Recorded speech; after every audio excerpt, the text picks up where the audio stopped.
Oh, this is Xavier. This is Sylvester. And this is Mono Neo. And you're listening to Purple Music Podcast. Bienvenidos a Purple Music Experience, podcast gemelo de Purple Music, en un formato express. Please enjoy your experience.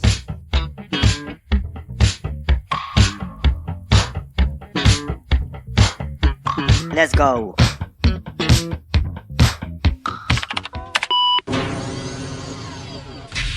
Bienvenidos a Purple Music Experience, podcast gemelo de Purple Music que, con un formato ligeramente diferente, pretende servir de puente entre episodios, digamos, ordinarios. Purple Music Experience incluirá contenidos variopintos, como entrevistas, reviews de libros o críticas de conciertos, todo dentro del universo Prince y servido en pequeñas dosis, siempre desde nuestra perspectiva y por supuesto desde el corazón. En esta primera entrega os ofrecemos la entrevista que realizamos el pasado 1 de noviembre a tres grandes músicos que colaboraron con Prince en sus últimos años: el bajista Mono Neon, el teclista Xavier Taplin y el saxofonista Sylvester Onyejiaka. Los tres forman parte del grupo Ghost Note, que hace unas semanas ofreció una serie de conciertos en España, entre ellos el de la Sala Clamores de Madrid. Y fue allí donde los integrantes de este podcast tuvimos la fantástica oportunidad de charlar y entrevistarlos a los tres, además de disfrutar de un vibrante concierto junto a un puñado de buenos amigos. Queremos, antes de nada, agradecer a Paradigma Spine y a Maite Moreno de Jane the Planet que nos hayan dado la oportunidad de realizar esta entrevista. Muchísimas gracias por todo. Antes de dejaros con la entrevista, nuestro compañero Starchild nos pondrá en contexto al grupo Ghost Note, centrándose especialmente en Xavier, Sly y Mono Neon y en su relación con Prince. Tras esto, podréis escuchar la entrevista doblada al castellano, para la que además hemos contado con la participación de nuestro ya colaborador oficial Arby Funk y los protocolaboradores Bobby Z y DMSR que han donado sus voces a tal efecto.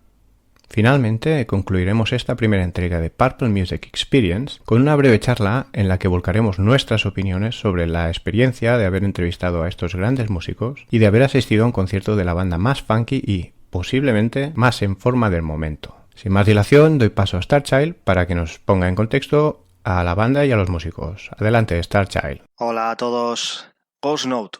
Creada en 2015 por el dúo de percusionistas y líderes del grupo Snarky Puppy, Robert Spud-Siraid y Nate Werth, y hasta la fecha han publicado 2 álbumes, 45 en 2015 y Swagism en 2018. Digamos que es una especie de colectivo por el cual van pasando grandes músicos contemporáneos del jazz, el funk o el hip hop, pero que actualmente y de una manera oficial la banda la conforman los músicos que pudimos ver en España.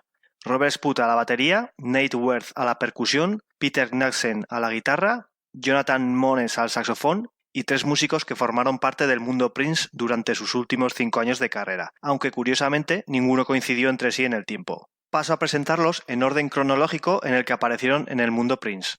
El primero de ellos, Sylvester o Sly Onyejiaka, saxofonista barítono que formó parte de la sección de metales de 11 miembros durante el periodo 2012-2014, última configuración de los MPG Horns. En estudio, la primera vez que aparece acreditado es en el Hit and Run Phase 2, aunque es posible, como luego veremos en la entrevista, que participará en el disco Artificial Age, aunque no está acreditado. Donde sí aparece acreditado es en el disco de Leif Warfield de Unexpected de 2014. En directo, su primera aparición fue junto a sus compañeros de sección de vientos en los conciertos del Welcome to Chicago en septiembre de 2012. Y a partir de ahí estuvo presente en todos los acontecimientos previos a los conciertos de Montreux 2013 que comentamos en el programa que dedicamos a ellos. Después de aquello, hizo apariciones puntuales en conciertos con formato MPG y su última participación fue en Nueva Orleans en julio de 2014 en el concierto que dio Prince en el Essence Festival.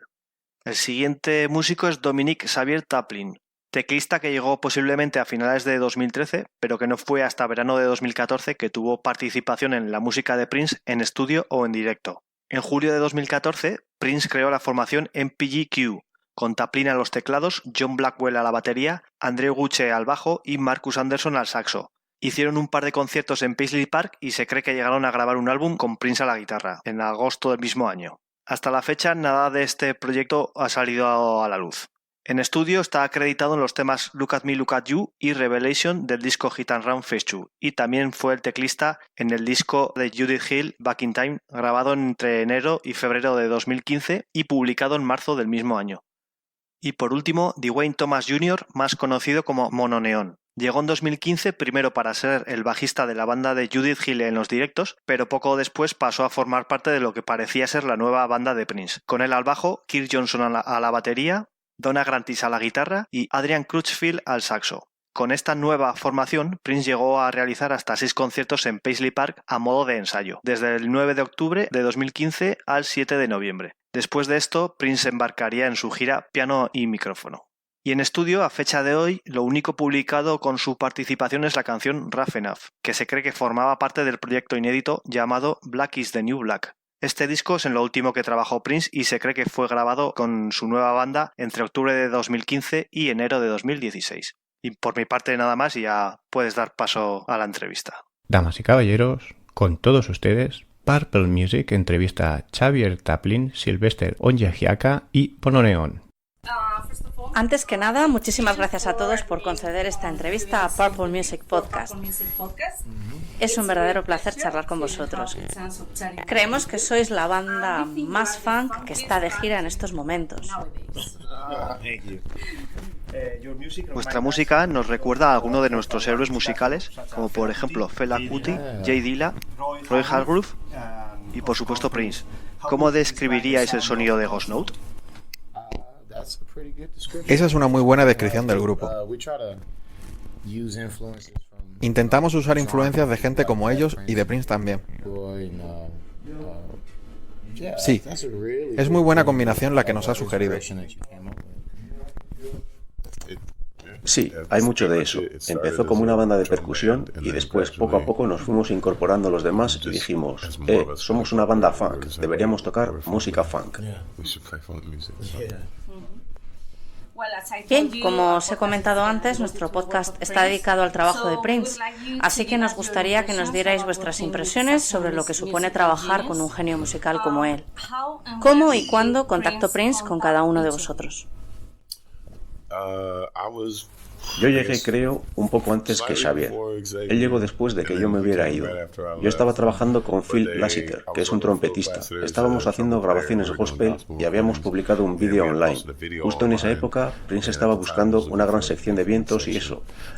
André Guché, que era su bajista en aquella época, contactó con Phil y le dijo, vamos a necesitar una sección de vientos.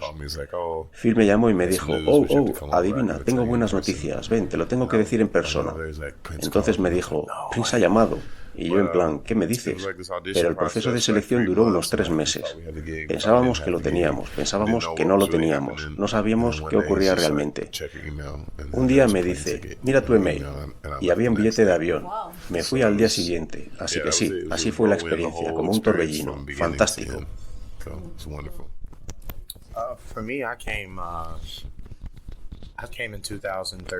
Yo llegué en 2013. Estaba tocando en Los Ángeles, me acababa de mudar a Los Ángeles y también conocí a André Guché. Estaba tocando con su banda en Los Ángeles. Y tal y como él lo explica, es que Prince le preguntó, ya sabes, ¿conoces a alguien, un teclista que pueda tocar el órgano y solos bien o lo que sea? Y André le dijo, sí, tengo el tipo correcto para ti. Y me dijo, oye tío, si recibes una llamada de un número desconocido o privado, cógelo. Y eso pasó, recibí una llamada. Creo que el número solo mostraba un 1 o algo, era muy raro. Ponía 1. Así que lo cogí y era Prince. Y me dijo, ¿eres Xavier? Y dije, sí. Bueno, al principio me llamaba Dominique, por mi primer nombre, y yo le dije sí. Y entonces me dijo, ¿quieres venir a Minnesota a tocar conmigo? Y yo estaba... Eso significaba muchísimo para mí. Así que me hizo volar al día siguiente y allí estaba yo. Eso fue cuando John Blackwell volvió a la banda. Creo que fue la segunda vez que volvió a la banda. Prince estaba al bajo, John Blackwell a la batería, y había un pequeño set de teclados para mí, y empezaron a tocar 777-93-11, y tocamos probablemente durante 25 minutos seguidos la misma canción.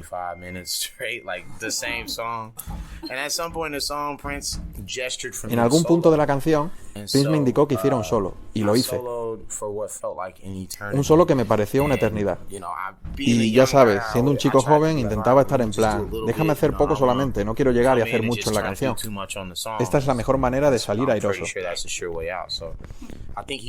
Así que creo que sintió que estaba haciendo eso y me dijo que siguiera, porque quería ver mi alcance. Y fueron unos 8 minutos, pero 8 minutos es mucho tiempo para hacer un solo. A los 8 minutos yo empecé a estar en plan, voy a comenzar a repetir cosas porque me estoy quedando sin trucos. Así que Prince nos hace parar, camina hacia mí y se me queda mirando muy cerca, incómodamente, unos 20 y tantos segundos que me parecieron otra vez una eternidad. Como así. Sí, así mirándome. Y yo estaba, mierda, la he fastidiado, me va a mandar a casa.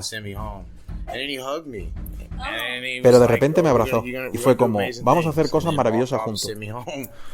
Después se fue y me mandó de vuelta a casa. Me llamó probablemente 2 semanas después y empecé a hacer sesiones para él, tocando para sus discos y los discos de Judith Hill, que él estaba produciendo. E incluso hice 2 conciertos con él. Y sí, fue maravilloso. 2015 es cuando empecé a trabajar en Paisley Park con él. Empecé a trabajar, quiero decir, yo no solía trabajar con él. Vale, ¿y cuáles son tus recuerdos de tu primer encuentro con él? Tocando en Paisley Park, eso es todo. Y ya está, vale. Lo siguiente que queríamos saber es, la primera vez que estuvisteis juntos y empezasteis a trabajar, ¿Prince ya sabía qué tipo de sonido quería conseguir o os dio indicaciones precisas? O quizá fue más como que os dejó el proceso creativo a vosotros. Sí a todo. Es una mezcla, ¿verdad? Había veces que él sabía exactamente cómo quería ir, y él es el tipo de persona... Déjame explicarlo mejor. Él no siempre sabía cómo quería que fuera, pero sí sabía cómo no quería que fuera. Así que a veces era como, tú haz tu parte aquí o allí, y por supuesto, hablo de cuando estás tocando algo nuevo, no una canción que él ya había grabado en el pasado. Estás tocando algo nuevo, estás tocando, y él siempre nos decía, las notas adecuadas están en el aire, solo tienes que encontrarlas. Tú la sabes y la canción está ahí. Ya está compuesta. Ya está hecha, solo tienes que encontrar las notas adecuadas. Así que diría que era una combinación entre la confianza que depositaba en la gente que tenía trabajando a bordo y lo que él sabía que quería conseguir. No siempre era capaz de articularlo en un sentido convencional, gritando los acordes, los cambios y esas cosas. Pero él te enseñaba porque él podía tocar todo. Y siempre conseguía a las personas adecuadas que podían articular su visión a través de la música. Al menos eso es lo que hacía cuando yo estuve allí. Estoy de acuerdo con todo lo que ha dicho Xavier. Lo que me volvió loco es, bueno, yo ya conocía esas leyendas de que tocaba todos los instrumentos, pero cuando llegué allí, efectivamente, vi que tocaba todos los instrumentos. La primera vez estuvimos allí durante un mes, y la mayoría del tiempo lo pasábamos transcribiendo una canción y arreglándola para 11 vientos. Entonces recuerdo que un día vino y nos dijo, hey, enseñadme lo que habéis estado trabajando. Habíamos estado trabajando en eso como unas 12 horas al día non-stop. Lo escuchó y dijo, ok, genial, tomad esta parte de esta canción y esta parte de esta otra, y las juntáis. Y arregló las armonías de los 11 vientos perfectamente sin necesidad de escribir nada. Sabía exactamente lo que quería, y nos daba cosas para escuchar y que quería que tocáramos. Él decía, esta es la onda, esto es lo que quiero conseguir. Él quería que fuéramos una banda moderna en forma de orquesta.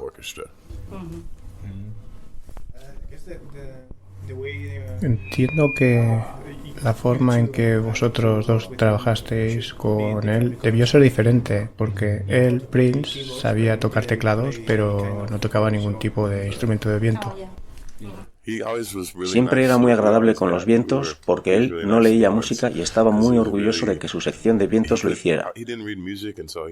Así que siempre le gustaba decir, mira, como los vientos, deberías escribirlo como los vientos. Así que supongo que estábamos siempre como en la fase de la luna de miel.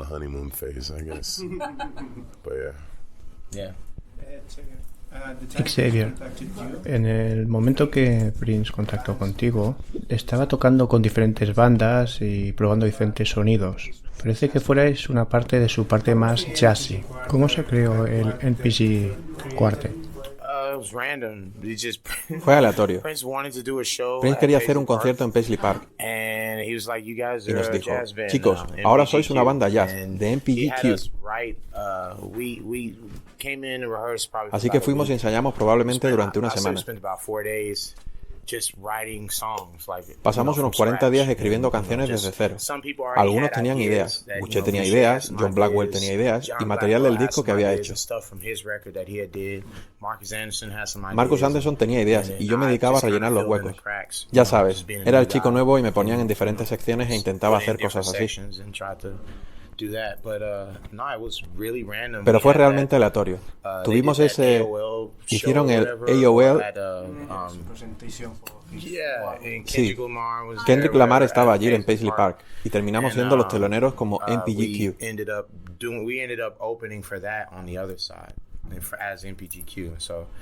Salió de la nada, era solo una idea que tuvo. Juntó a unos cuantos e hizo que ocurriera. Venía cada día, al final del día, miraba y nos decía, tocad lo que estáis trabajando. Lo hacíamos y él nos decía, ¿qué tal si hacemos esto y lo otro? La mayoría del material lo escribimos entre todos y él lo arreglaba, pero lo escribimos nosotros. De esas sesiones de la NPG Quartet, 2 canciones, Look at Me, Look at You y Revelation, finalmente pasaron a formar parte del disco de Prince, Hit and Run Phase 2. Primero de todo, permíteme felicitarte porque la manera en la que tocas el piano eléctrico es una verdadera revelación. Gracias. Super soulful y es fantástico. Es un piano Wurlitzer lo que tocas, ¿verdad? Sí, un ¿Uno real? No era un auténtico. Ojalá pudiera decir eso, pero... Se suponía que iba a volver y tocar en uno real, pero nunca ocurrió. Al final cogió esa parte. Pues suena increíble. Sí, gracias. ¿Estaba planeado que estas 2 canciones fueran incluidas en su álbum desde el principio? Nadie sabía lo que él estaba planeando. Así que no tengo ni idea de si las canciones iban a estar desde el principio en el disco porque, como todo el mundo sabe, era el rey de cambiar las cosas en el último minuto y hacer algo totalmente inesperado. Nos mantenía siempre en vilo, igual que a los fans. ¿Grabaste tus partes por separado o fueron sesiones en directo que...? Eran tomas en directo. Tocábamos todos juntos en la... Creo que era el estudio B. ¿Es el estudio B el que tiene la batería y donde tiene la cámara de viento tras la puerta corredera de cristal? ¿Ese es el estudio B? Sí, tal vez, creo. De cualquier manera, siempre estábamos en la misma habitación cuando lo hacíamos. Todos nos mirábamos los unos a los otros y Prince en la sala de control y en nuestros oídos. Ambas, Look at Me, Look at You y Revelation, tienen un sonido muy orgánico y pensamos que definen muy bien el sonido del Hit and Run Phase 2. ¿Crees que estas canciones provocaron en Prince la idea de crear un álbum con ese sonido o fueron agregadas posteriormente al setlist? Creo que eso es donde mentalmente estaba. Porque si escuchas el disco de Judith Hill, Back in Time, su calidad de sonido es muy parecida. Así que supongo que era el estado en el que estaba, ya sabes, esa manera de reinventar el estilo vintage de grabar. Esa era su manera de grabar. ¿Grabasteis otras canciones para ese álbum, Hit and Run Phase 2? Y de ser así, ¿podrías darnos algún detalle? No sé. No tenía títulos para las canciones que grabábamos. Grabamos un montón, probablemente unas 4 o 5 canciones al día, y estuvimos así un buen periodo de tiempo. Así que no tengo ni idea. Ni siquiera sabía que Look at Me, Look at You iba en el disco hasta que alguien me lo dijo. Y eso es porque grabábamos un montón. Él simplemente cogía material y lo colocaba en diferentes sitios. Así era. Vale. Bien, Sly, en Hit and Run Phase 2 hay dos secciones de vientos diferentes y creemos que es porque algunas de las canciones eran de años anteriores. ¿Sabíais desde el principio que vuestras canciones formarían parte de un disco? No, para nada. Era como un campamento de verano. Íbamos allí, estábamos como un mes cada vez, todo el día, cada día. Y entonces un día estábamos trabajando en algunas cosas y Prince dice, ok, hoy vamos a ensayar en el estudio. Y estuvimos ensayando. Ensayábamos cada 2 días y entonces miré y le vi a él sentado en la mesa de mezclas y me dije, anda, estamos grabando ahora. Y pensé, qué genial, estamos grabando con Prince, estamos haciendo un disco de Prince ahora mismo. Yo estaba en plan, qué locura, e hicimos unas cuantas canciones. Ni siquiera supimos si alguna vez se iban a publicar. ¿Tocaste en The Gold Standard? Hay como una sección final de vientos muy larga, y suena como una sección de 11 vientos. Probablemente. Había tanto que nunca lo supe. Toca esto ahora, yo lo toco, y va un tema concreto. La canción Shades of Amber, que me encanta. Oh, wow. Sí, una obra maestra. Tuvimos el placer de veros en el Festival de Jazz de Montreux. El Festival de Jazz. Os vimos. ¿Podrías darnos algún detalle sobre ella? ¿Es una canción de Prince? Es una composición de Prince. Él escribió todo lo que tocamos. ¿Existe una versión de estudio de esta canción o solo es un tema en vivo? Hay una versión en estudio. Hay una que hicieron los Hornheads, la sección de vientos que tocó con él la mayor parte de su carrera. Y después está la que hicimos nosotros. Pero no sé dónde están.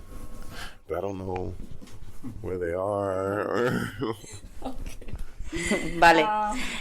Uno de nuestros programas estuvo dedicado al Festival de Montreux y todos estamos de acuerdo en resaltar vuestro papel, el de los vientos, en esos conciertos, porque pensamos que los arreglos fueron fantásticos y queríamos saber quién creó esos arreglos. ¿Fue Prince o fuisteis vosotros? Como colectivo, quiero decir. Es una mezcla. Prince siempre dirigía el barco y siempre decía sí o cambia esto. Teníamos a Phil Lassiter, que era el que se encargó de escribir todos los arreglos.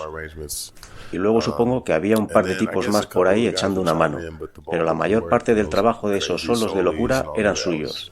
Por supuesto, añadiéndole el feedback que recibiera por parte de Prince.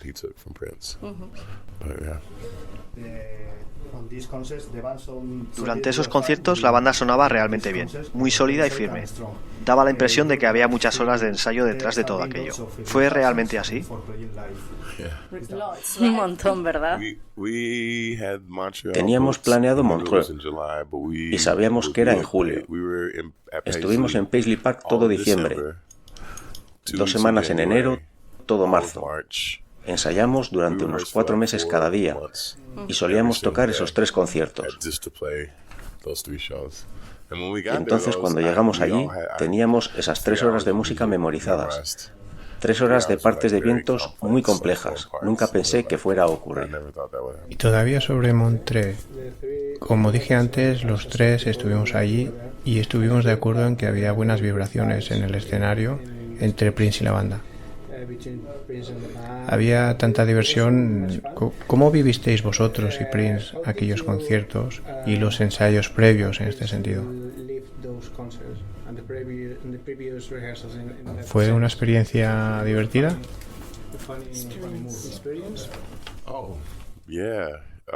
Sí. Supongo que él tenía a la gente haciendo conjeturas. Hacíamos un concierto y después del concierto habitualmente había un after show, aunque a veces no. Pero entonces terminamos el primer concierto y nos dijo, vale, ahora vamos a ir a ver a Larry Graham. Y entonces, después de tocar durante 3 o 4 horas, fuimos a ver a Larry Graham y al final tocamos con él hasta las 4 o 5 de la mañana.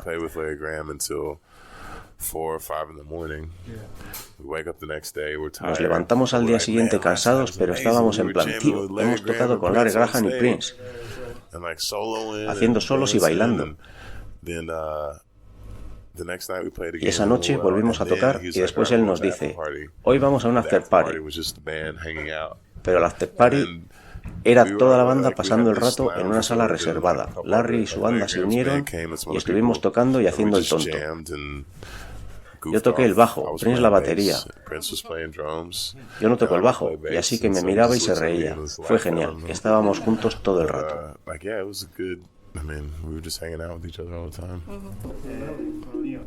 Mononeón, respecto al proyecto Black is the New Black, ¿fue algo que Prince tuviera ya en mente antes de conocerte? ¿O fue algo que surgió poco a poco mientras trabajabais juntos?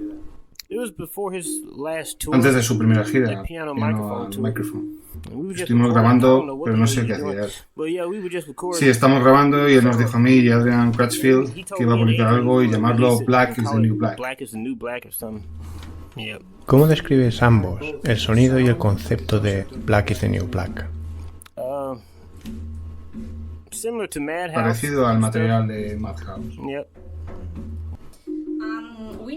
Sabemos algunos de los títulos que podrían haber formado parte de ese disco: Soul Patch, Black is the New Black y Rough Enough. ¿Nos podrías revelar otros títulos que iban a formar parte del proyecto? No sé.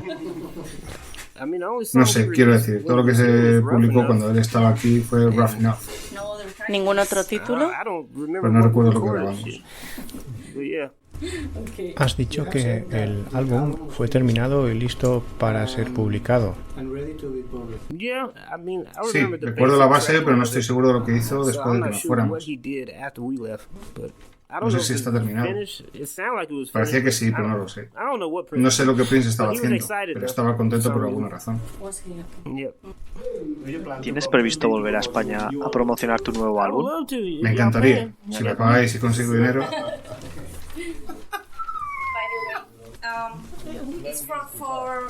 Esta es para los tres. ¿Qué destacaríais de trabajar con Prince y del tiempo que pasasteis en Paisley Park?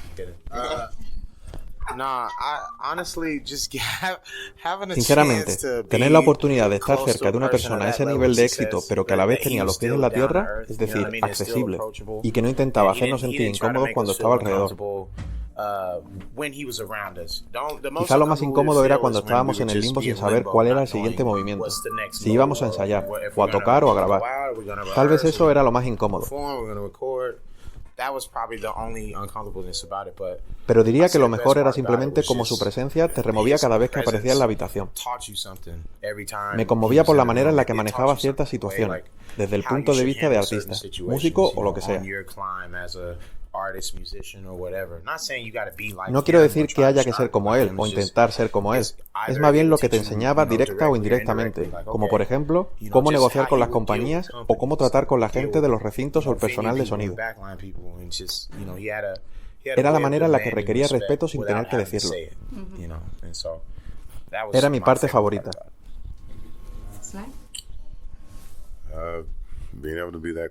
Ser capaz de estar tan cerca de la grandeza y además que fuera mi amigo. Era mi mentor. Él decía que una vez que has estado en el otro lado y ves cómo es el otro lado, ya nunca puedes volver. Y ser capaz de ver algunas operaciones a tan alto nivel y que él sea el dueño de todos y cada uno de los aspectos de su empresa era como... Quiero decir, nadie se salvaba. Si no estabas haciendo bien el sonido, él venía y te hacía el sonido. Si estabas tocando el bajo para él, dame el bajo, te voy a enseñar cómo quiero que lo hagas. Y ser capaz de ver todo lo que eso implica, todo lo que conlleva ser tan bueno. Está en el estudio. Eso lo decía. Muy fácil y rápido. ¿Cuál es tu tema favorito de Prince? No es una pregunta fácil, ¿eh? La que es innegablemente buena y no puedo parar de escuchar es Sexy Dancer. Puedo escucharla cualquier día, porque su composición es tan seductora.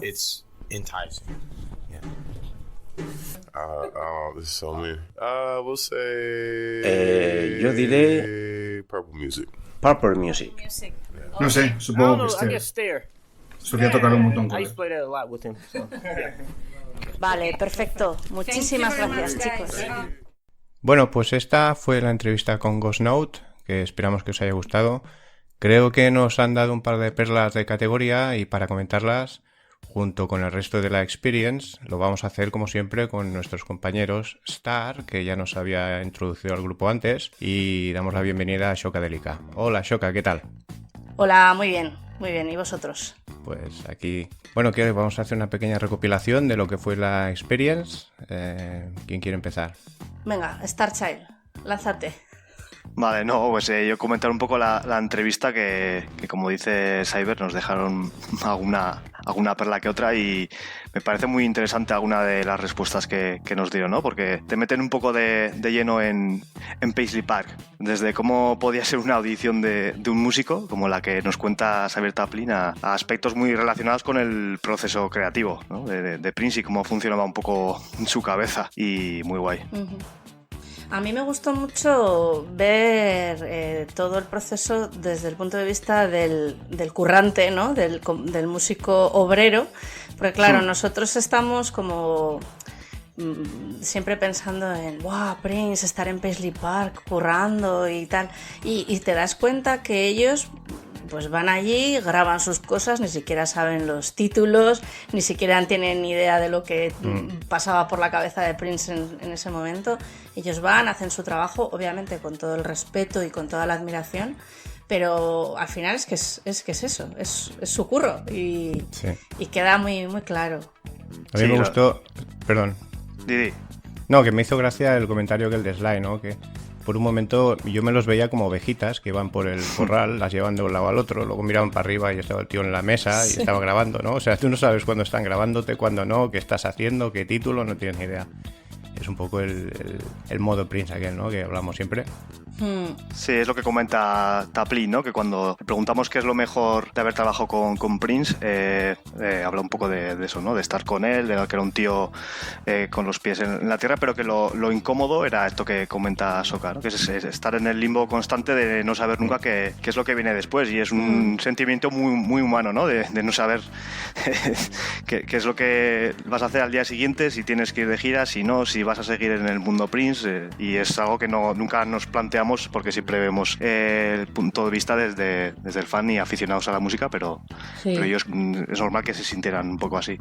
Yo además me imagino que incluso a pesar de que estaban pues maravillados de poder trabajar con un genio como Prince, seguro que había momentos en el que hasta lo ponían a parir, de este cabrón seguro. Nos va a hacer esperar otra vez, ¿no? Sí, y eso me hace gracia porque lo humaniza también, ¿no? Lo convierte en un jefe, el típico jefe que no sabes muy bien por dónde va, y eso me gustó. Y me gustó mucho de lo que has comentado de Xavier, cómo habla de Prince, hablan muy bien de Prince, o sea, era un tío, Xavier dice con los pies en la tierra, Sly dice que además de ser todo lo que era, pues se convirtió en mi amigo, y es súper bonito. Su mentor, dice, sí. Su mentor, es muy chulo.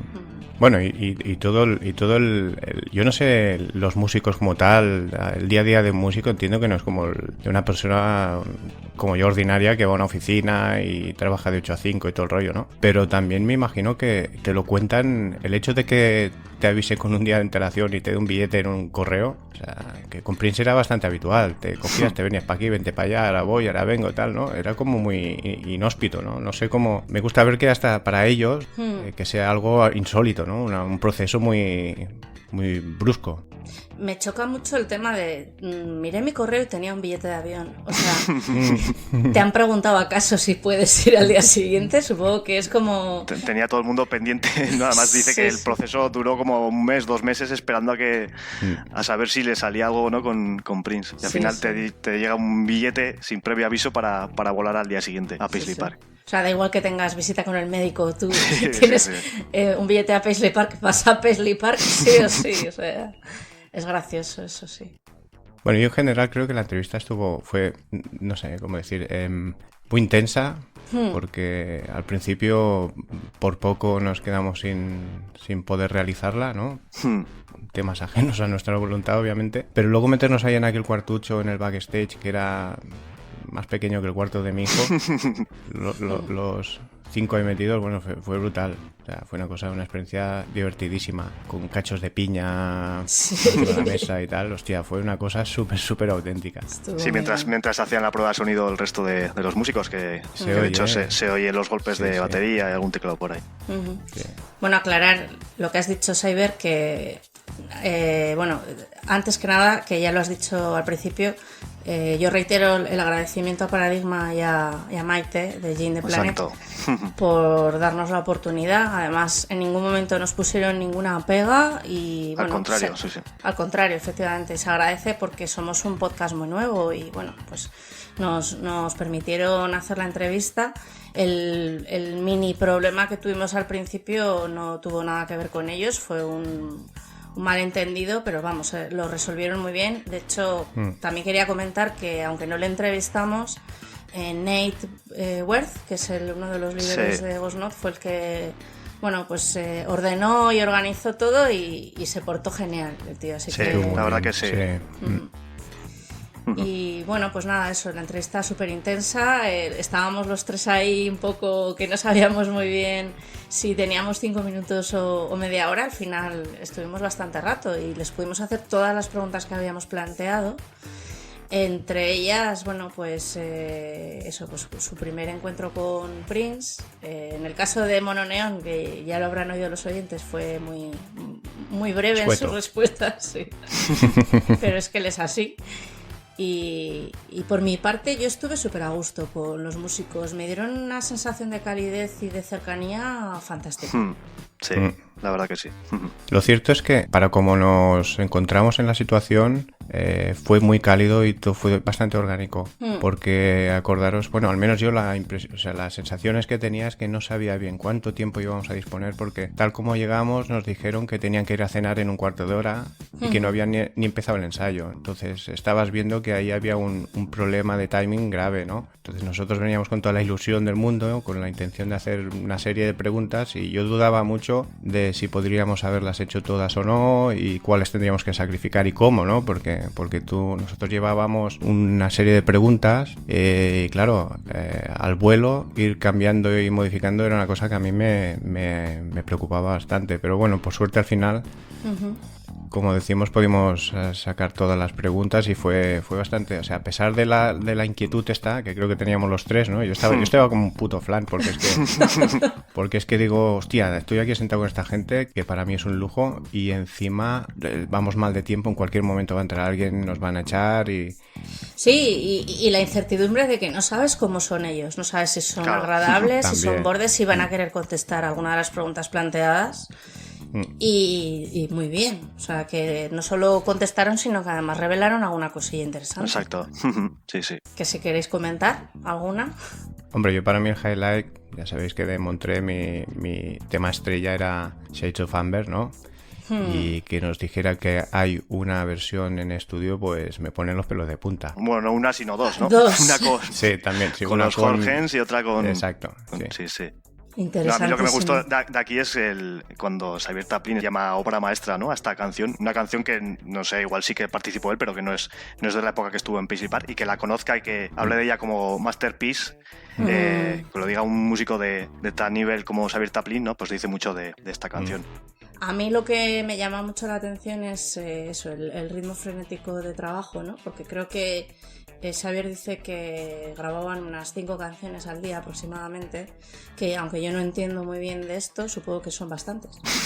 Pues sí, además me hace gracia porque les preguntábamos, ¿no?, por títulos en concreto o canciones que iban al Hit and Run, y claro, ni idea ninguno de ellos de si iban para aquí, si iban para allá, y seguramente ni Prince sabía, ¿no?, a dónde iban a ir esas canciones. Era todo un proceso creativo non-stop y ya está. Y es que es una barbaridad, porque 5 canciones al día son muchas canciones. Además dice que lo hicieron durante bastante tiempo. Y además el proceso es curioso, porque es como que les pone a tocar y a grabar y luego les dice, mira, de aquí un trozo, de aquí otro, los juntamos, ¿no? Era como muy artesanal al final. Sí, eso mismo iba a decir yo. O sea, parecía que como que él dejaba ahí a los músicos tocando. También me gustó mucho el aspecto aquel que bueno, ellos dicen Xavier, ¿no? Sí. Xavier Taplin, que decía que lo que Prince tenía muy claro era qué es lo que no tenía que pasar. Y al final lo resumía en aquel concepto que era como que la canción ya está escrita, lo único que tienes que encontrar las notas, ¿no? Entonces eso me dejó alucinado, ¿no? O sea, Prince tenía muy claro lo que no tenía que ser, les podía ir dejando tocar, los dejaba tocar ahí durante horas y luego decía lo que le comentaba Sly, ¿no? Pues corta este cacho de aquí, corta este cacho de allá, este cacho de aquí y ya tenemos el tema montado. Bueno, es espectacular. Yo lo tenía todo ahí en la cabeza, bueno, brutal. Bueno, y como cuenta Sly, el trabajo que hacía Prince con los metales, que sin saber escribir ni leer música era capaz de arreglar armonías para 11 metales, que es una cosa dificilísima. Claro, es que ahí ves el nivel de genialidad de este hombre. Claro, ¿no? claro. Además decía que estaba muy orgulloso de los vientos, porque sabían leer música y él no. Y sin embargo luego él podía hacer los arreglos para cada uno de ellos. Sí, tremendo. Maravilloso. Luego me hace gracia porque tendemos a creer que hay una planificación detrás de todo aquello, pero como casi todo en el mundo Prince, ¿no? Me hace gracia la historia de cómo surgió la MPGQ que cuenta Xavier Taplin, que fue por puro capricho y una necesidad del momento, ¿no? De necesito un telonero para un concierto que voy a dar en Paisley Park, no lo tengo, pues lo creo en el momento y además les pongo a grabar y crear un disco. Me hace, o sea, ahora que he leído el libro de Beautiful Ones, que no voy a hacer spoiler, pero bueno, en la entrevista que le hicieron al autor, a Dan Pippenbrink, Prince insiste mucho en que el funky es método y orden, ¿no? Y sin embargo, en estas entrevistas parece todo lo contrario, o sea, es como caos total, pero dentro de su cabeza lo tiene todo muy claro, pero a la hora de crear es como, es todo muy caótico. De aquí, ahora no sé qué voy a hacer. Sí, es ponte a crear sin parar lo que sea, que luego yo ya lo reorganizaré todo, lo que salga. Bueno, y también un poco lo que comentaba Barbie Funk en el último episodio, que los genios son contradictorios. Ahora digo blanco, luego digo negro, o exacto. Me conviene más decir blanco y ahora después me conviene más decir negro. Bueno, forma parte del mito. Del mito. Sí. Pero bueno, es gracioso, ¿no? Que ese caos en el que viven los músicos, pero que seguramente Prince lo tenía todo muy claro. Lo que pasa es que no lo comunicaba, probablemente, o a saber. ¿Queréis comentar algo más de la entrevista? Bueno, el segundo after show de Montreux, ¿no? Privado, con Prince tocando la batería. Sí, y Sly el bajo. Pues fíjate, y nosotros por ahí tirados comiendo una hamburguesa. Una hamburguesa. Tantas de la mañana en la puta calle. Sí, lo pensé cuando lo dijo.